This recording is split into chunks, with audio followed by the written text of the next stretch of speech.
강단에 서게 되었습니다. 오늘 말씀을 통해서 큰 은혜를 받기를 소망합니다. 오늘 말씀을 통해서 우리가 새롭게 변화되기를 소망합니다. 우리가 믿음으로 하나님께 간구할 때 그러한 역사가 우리에게 일어날 줄 믿습니다. 제가 중학생과 고등학생을 가르치면서 학생들의 여러 가지 이야기를 듣고 있습니다. 그리고 악기도 가르치다 보니까 초등학생들의 이야기도 듣게 됩니다.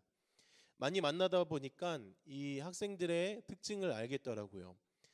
특징이 이 초등학생도 다르고 중학생도 다르고 고등학생도 너무 다른 모습을 봤어요.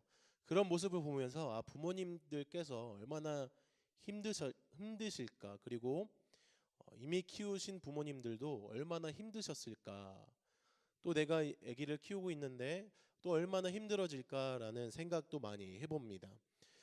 그래서 자주 만나면서 학생들에 대해서도 알게 되었고, 또 이 학생들에 따라서 이 수준에 따라서 다르게 대해줘야 된다는 것을 많이 느끼게 되었습니다.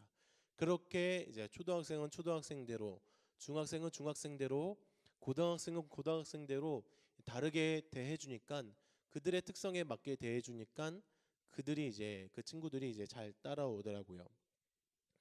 그런데 이 친구들이 똑같은 부분이 있습니다. 이 아이들이 똑같이 싫어하는 날이 있습니다.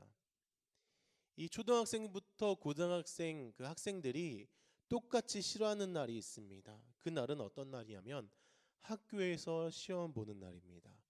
학생들이 제일 싫어하는 날이 바로 그렇게 시험 보는 날입니다. 시험 볼 때가 되면 아이들의 얼굴이 색깔이 변합니다. 설교하면 딱 얼굴이 나옵니다. 지금이 시험 기간이었지. 그러면서 설교도 잘 안 들어가는 그런 마음도 느껴집니다. 저도 시험을 그렇게 좋아하진 않습니다. 나쁜 성적은 아니었지만 그 긴장감이 너무나 힘든 거예요. 그런데 시험을 볼 때 유일하게 기쁜 마음이 들 때가 있습니다. 기분이 좋을 때가 있습니다. 유일하게. 답이 안 보이다가 갑자기 싹 보일 때가 있습니다. 아무리 풀고 안 되다가, 근데 그런 문제를 다시 한번 봤을 때 신기하게도 그 답이 딱 보일 때가 정말 기분이 좋습니다. 그 기쁨은 이루 말할 수 없습니다. 마치 은혜 받은 듯이 기뻐하며 즐거워합니다. 아무리 보아도 풀리지 않던 문제가 갑자기 보이기 시작할 때 기분이 너무나 좋고 한 줄기의 빛이 내리는 것처럼 정말 나에게 소망이 온다는 것입니다. 여러분들, 이렇게 학교의 시험 문제가 풀리는 것도 그렇게 기분이 좋은데, 우리의 삶의 문제에 답이 딱 나오면 얼마나 기분이 좋겠습니까? 우리의 삶에서 답이 보이지 않을 때가 굉장히 많은 것 같습니다. 그래서 눈물 흘릴 때도 많습니다. 답이 보이지 않기 때문에, 자녀의 문제 때문에, 그리고 가정의 문제 때문에, 또 직장의 문제가 있기도 하고요. 또 미래에 대한 문제가 다가오기도 하고요. 또한 사람들과의 관계의 문제가 생기기도 합니다. 그리고 나만의 고민되는 문제들이 다가올 때 답이 보이지 않을 때가 너무나 많다는 것입니다. 나의 힘으로 해결할 수 없는 것들이 너무나 우리에게 삶에서 많이 다가온다는 것입니다. 한 문제를 해결했을 때에도 다른 문제가 또 오고, 다른 문제가 오면 한 문제로 족한데 또 그 문제가 또 겹쳐서 일어나기도 하고, 나의 힘으로 해결할 수 없는 그런 문제들이 우리의 삶에서 일어난다는 것입니다. 그것이 우리의 삶의 천국과 다른 우리의 삶의 한계라는 것입니다. 하지만 오늘 말씀을 듣고 우리가 힘을 내기를 소망합니다. 하나님의 말씀은 우리의 힘이 되는 줄 믿습니다.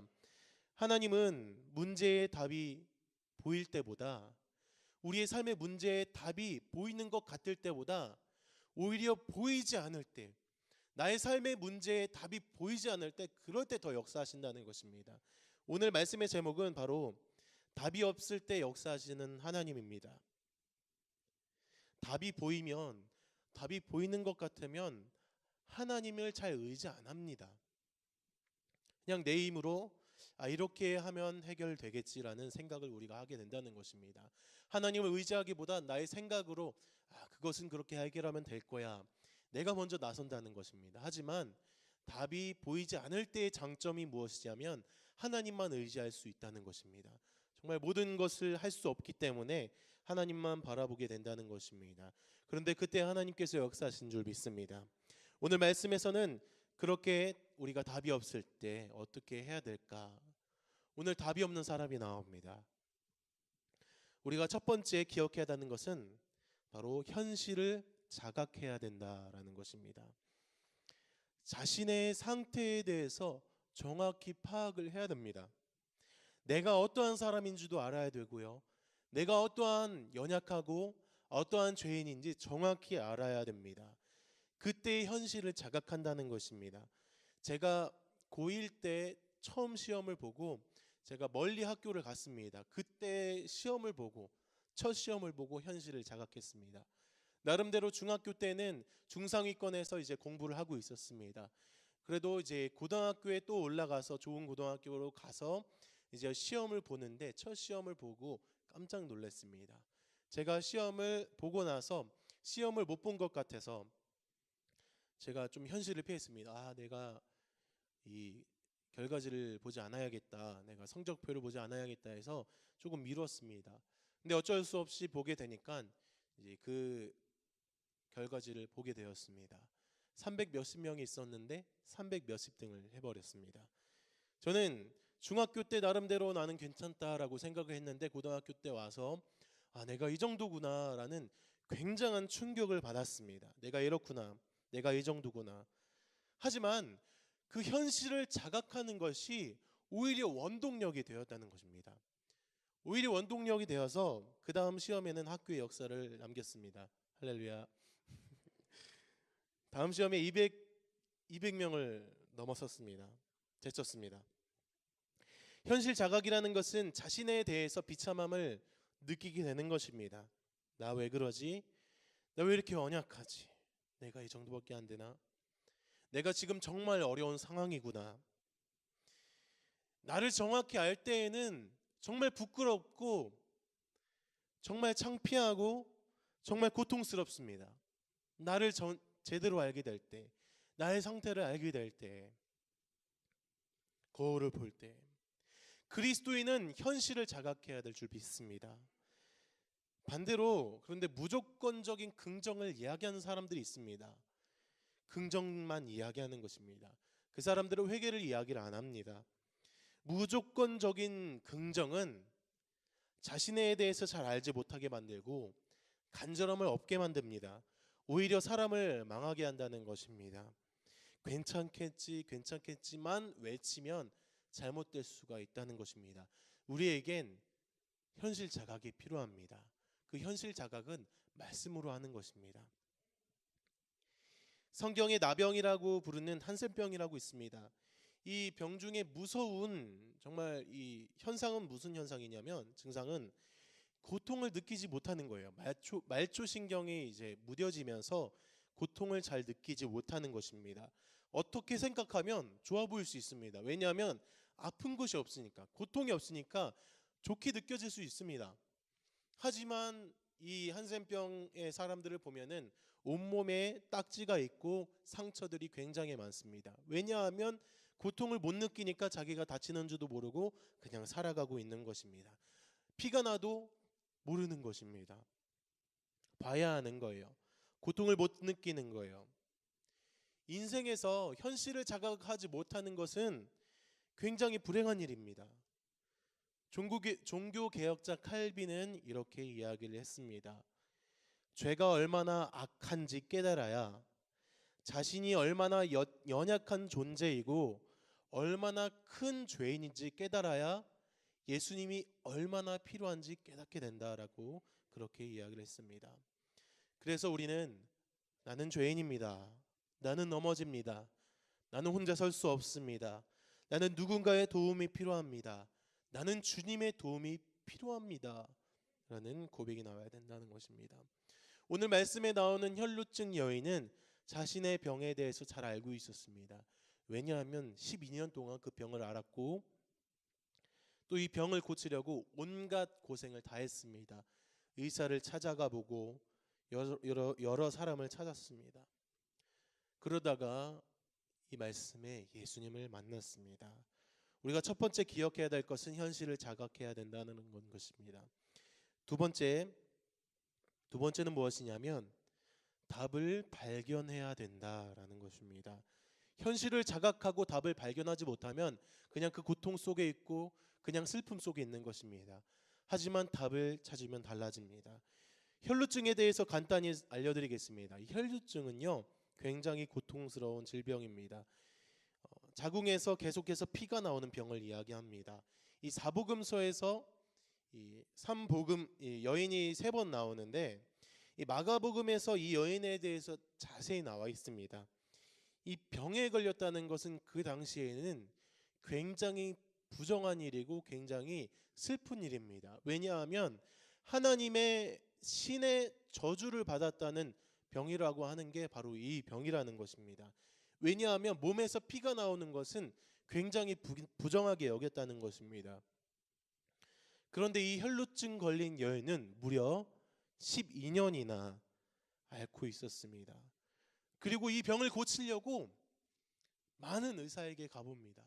그러나 고쳐지지 않습니다. 오히려 더 큰 고통만 생깁니다. 우리 말씀을 한번 보겠습니다. 오늘 본문 말씀 마가복음 5장 25절 26절 우리 합독하시겠습니다. 다 같이 시작. 12회를 혈루증으로 알아온 한 여자가 있어 많은 의사에게 많은 괴로움을 받았고 가진 것도 다 허비하였으되 아무 효험이 없고 오히려 더 중하였던 자예. 아멘. 의사에게 갈 때마다 소망을 가졌겠죠. 아, 이번에는 고쳐지겠다. 이번에는 나의 12년 묵은 그러한 병이 나아지겠다라는 소망을 가졌을 것입니다. 그러나 그 소망만 가진 지 12년이 되었습니다. 저 의사가 유명하지. 저 의사한테 가면은 이제는 진짜 이제 고침받을 거야. 이제는 진짜 해결될 거야 라는 소망으로 그렇게 12년이 지나갔습니다. 지금도 의료사고가 많이 있습니다. 그러나 그 당시에는 더 의료사고가 훨씬 많았다는 것입니다. 게다가 그 여인은 자신의 병을 고치는데 돈을 다 써버려서 이제 아무것도 할 수 없는 상태가 되어버렸습니다. 그뿐만이 아니라 그 여인은 그 혈루증이 더 중하여졌다라고 이야기하고 있습니다. 악 중의 악입니다. 더 이상 소망이 없어 보입니다. 이 여인의 삶에 소망이 없는 것 같습니다. 이 인생이라는 것이 내려갈 때가 있으면 올라갈 때가 있어야 되는데 이 여인의 인생을 바라보면 계속 내려가고 또 내려가고 또 내려갑니다. 여러분들이 이 혈루증 여인이었다면 어떻게 행동하셨겠습니까? 저는 성경을 보면서 가끔 이런 생각을 합니다. 내가 만약에 이 사람이면 어떻게 했을까? 내가 욥이면 어떻게 했을까? 내가 베드로면 어떻게 했을까? 오늘 말씀을 보면서 굉장히 절망적인 모습의 혈루증의 여인을 봅니다. 12년 동안 갖가지 노력을 해왔지만 병고침을 받지 못합니다. 상처로 가득 채워진 이 여인의 삶에 아무런 희망도 보이지 않는 것 같습니다. 한 줄기의 빛도 보이지 않는 것 같습니다. 그런데 이 12년이 지나가고 이 모든 것을 포기한 것 같았을 때 한 줄기의 빛이 찾아왔습니다. 바로 이 답처럼 보이는 예수님을 발견한 것입니다. 한 줄기의 빛을 발견했다는 것입니다. 저는 숨이 막혀서 기절할 뻔한 적이 한 번 있습니다. 허벅지에 오는 깊이의 계곡입니다. 굉장히 낮은 곳이죠. 근데 그곳에서 장난을 쳤습니다. 저와 누나 그리고 친척 동생이 있었는데 누나와 친척 동생이 이 고무보트에 타고 있었습니다. 굉장히 낮은 곳이에요. 이 고무보트는 조금 큽니다.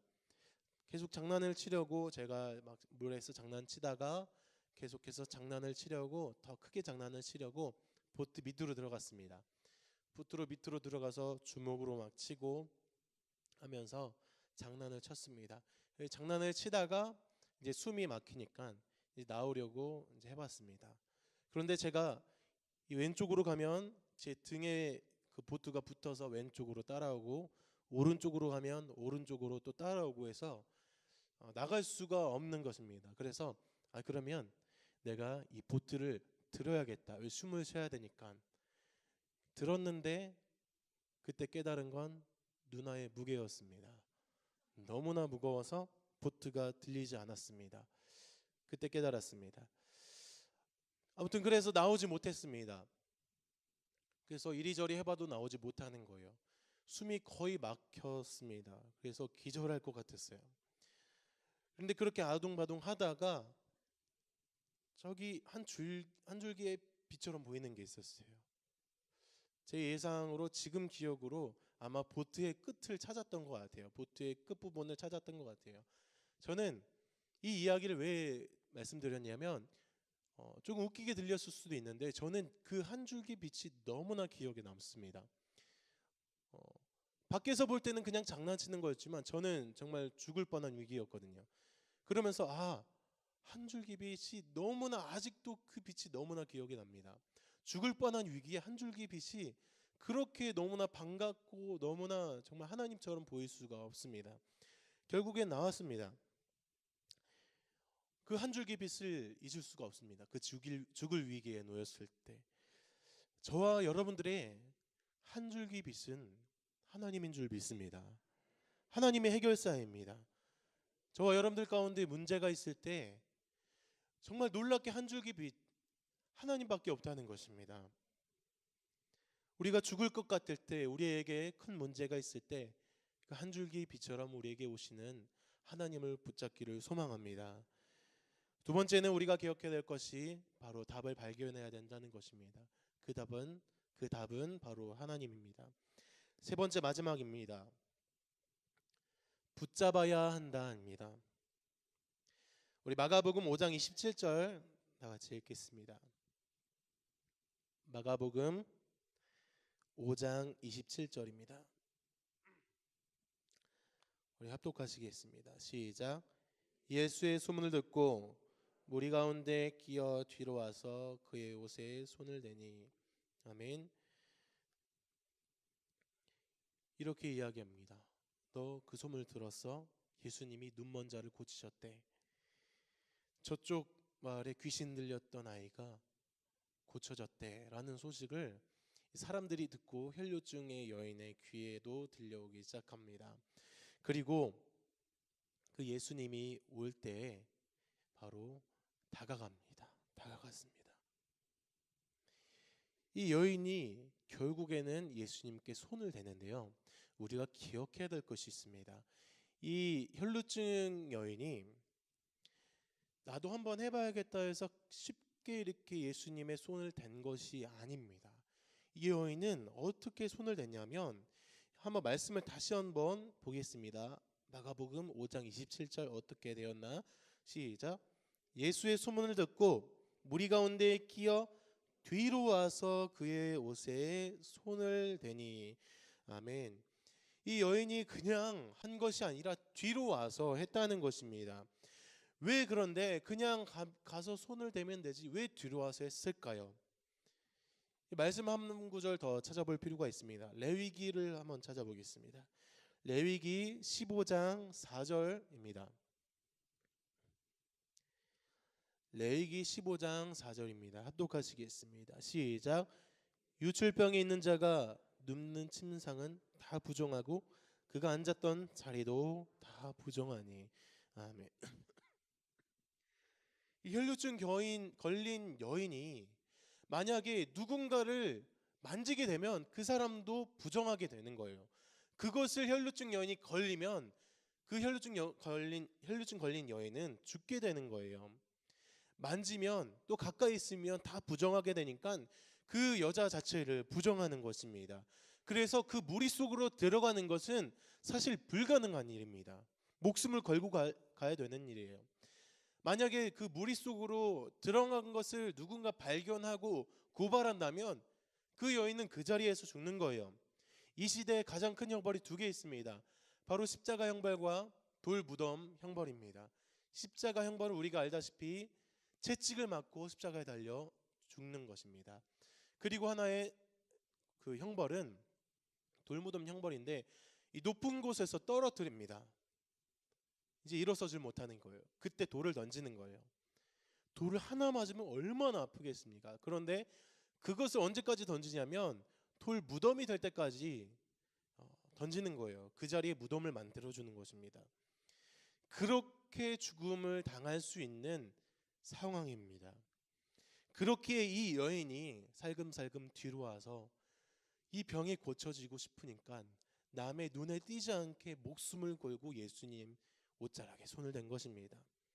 이 여인은요, 그냥 온 것이 아니라 생명을 걸고 예수님께 나왔다는 것입니다. 가벼운 결단으로 절대 할 수 없는 행동입니다. 내가 12년 동안 고통받았고 아무런 소망 없이 살았지만 예수님이면 나를 낫게 해주실 수 있을 거야 라는 그런 마음으로, 확신한 마음으로 갔다는 것입니다. 예수님이라면 나의 암흑의 구렁텅이에서 나를 구해주실 수 있을 거야 라는 확실한 마음으로 나아갔다는 것입니다. 저와 여러분들 가운데에도 이러한 믿음이 있기를 소망합니다. 예수님이면 된다. 그런데 우리는 사실 혈루증의 여인과 비교해 보면 예수님께 나아가기에 정말 쉬운 조건입니다. 우리는 기도하면 예수님을 만날 수 있고요. 말씀을 통해서 예수님을 만날 수 있고요. 예배를 통해서 만날 수 있습니다. 어떤 큰 결단이 아니라 쉽게 나올 수 있는데 오히려 그 여인보다 더 나아오지 못하는 우리의 모습을 볼 때가 있습니다. 혈루증의 여인보다 쉽게 나아갈 수 있는데도 불구하고 의지를 안 하고 내가 해결하려고 하고 오히려 답을 다른 데서 찾기도 합니다. 우리가 예수님께 가면 부정해지는 것도 없습니다. 엄청난 수고도 필요한 것이 아닙니다. 예수님 부르면 되는데 우리 안 하고 있습니다. 안 믿고 있습니다. 하지만 오늘 말씀 이후로는 우리가 예수님을 붙잡고 예수님께 믿음으로 나아가는 저와 여러분들 되기를 소망합니다. 그리고 예수님께서 이렇게 말씀하십니다. 우리 마가복음 5장 34절입니다. 마가복음 5장 34절 우리 합독하시겠습니다. 시작. 예수께서 이르시되 딸아 네 믿음이 너를 구해나았으니 평안히 가라 내 병에서 놓여 건강할지어다. 아멘. 예수님께서 우리를 고쳐주시고 바로 이 말씀이 우리에게 하시는 말씀인 줄 믿습니다. 내 믿음이 너를 구원했다. 우리의 믿음이 예수님을 통하여서 우리를 고치신 줄 믿습니다.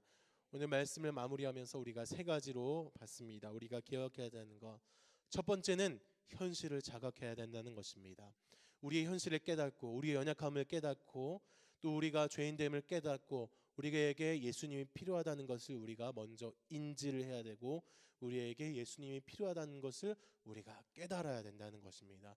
두 번째는 답을 발견해야 된다입니다. 바로 우리는 답을 알고 있습니다. 예수님께서만 답인 줄 믿습니다.